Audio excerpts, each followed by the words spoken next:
Now, the ongoing Africa Climate Summit in Nairobi has been billed as the preamble to the 28th Conference of Parties, COP28. The rallying call is now to see a change in the financial architecture around climate change adaptation, mitigation, and resilience. Speakers, including President William Ruto, reminded the community of nations that climate change is a threat to every existence of all life on Earth. The Kyoto Protocol came up with a clean development mechanism requiring developed countries to transition from carbon-emitting production systems to green energy, and for developing countries to begin investing in green and renewable energy, unlike the industrialized world. However, this did not work as industrialized countries viewed it as a threat. Now African leaders are calling the world to order.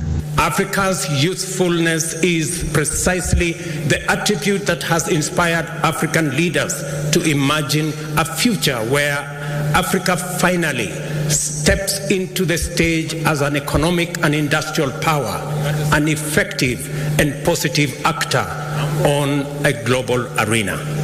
President William Ruto, who is also the chairperson of the Committee of African Heads of State on Climate Change, CAHOSC, in his speech themed The African Moment, the Global Moment, where climate action is green growth, said Africa is losing between 5 and 15% of her GDP to responding to incidents of vagaries of climate change. The urgency of this moment is informed by the knowledge that climate change is the greatest challenge, not only to the well-being of humanity, but to every existence of life on Earth.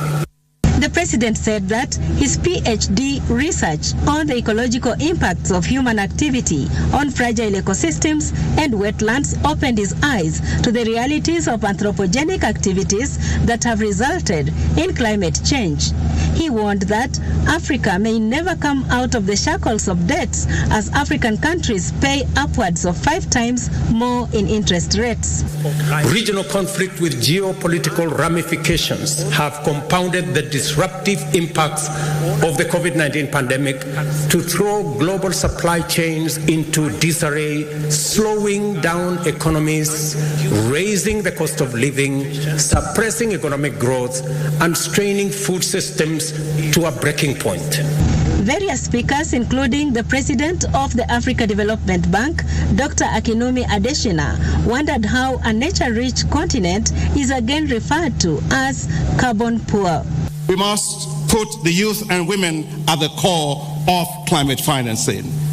That's why the African Development Bank and the Global Center on Adaptation are announcing here today the launch of a $1 billion facility for Youth Adapt program that will accelerate access to financing for the youth to tackle climate change. The European Union hailed Kenya's efforts in putting in place instruments to actualize interventions aimed at tackling climate change. You are part of the solution.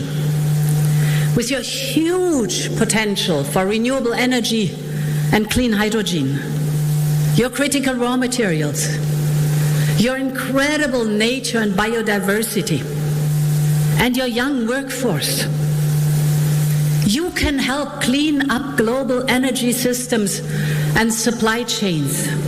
Judith Akolo, Prime Edition.